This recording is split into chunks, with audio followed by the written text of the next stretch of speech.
1975 সালের পর এ পর্যন্ত যত নির্বাচন হয়েছে দেশে এই মুহূর্তে আওয়ামী লীগের কার্যক্রম নিষিদ্ধ।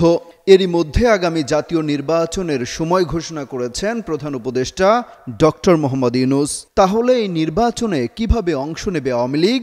আদৌ অংশ নেওয়ার সুযোগ আছে কিনা? থাকলে আওয়ামী লীগ কি ভাবছে নির্বাচনে যাওয়া নিয়ে? এসব প্রশ্ন নিয়ে ভারতীয় গণমাধ্যম আনন্দবাজারের মুখোমুখি হয়েছিলেন আওয়ামী লীগের সাধারণ সম্পাদক ওবায়দুল কাদের। আওয়ামী লীগকে বাদ দিয়ে বাংলাদেশে আওয়ামী লীগ আসন্ন নির্বাচনে অংশ নেবে কিনা এমন প্রশ্নের জবাব দিয়েছেন পলাতক এই নেতা। ওবায়দুল কাদের বলেন, এই নির্বাচন ঘোষণার মধ্যে নির্বাচন না করার ইঙ্গিত লুকিয়ে আছে।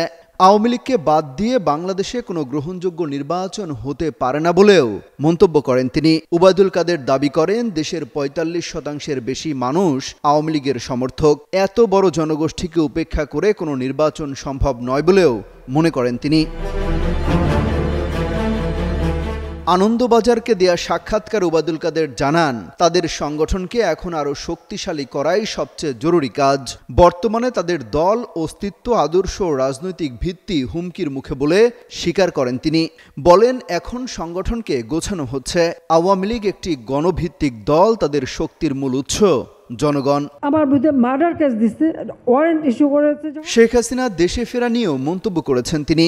বলেছেন, শেখ হাসিনা প্রতিদিন দেশের নেতাকর্মীদের সঙ্গে যোগাযোগ রাখছেন, অনুপ্রেরণা দিচ্ছেন। ঈদের দিন বিকেলে শেখ হাসিনার সঙ্গে কথা বলার কথাও জানান তিনি। বলেন, আল্লাহর রহমতে শেখ হাসিনা সুস্থ আছেন।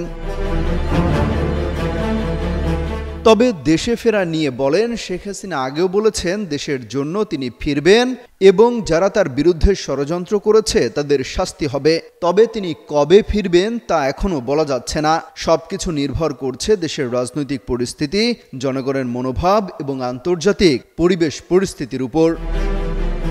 অমিত হাসান রবিন, যুগান্তর নিউজ।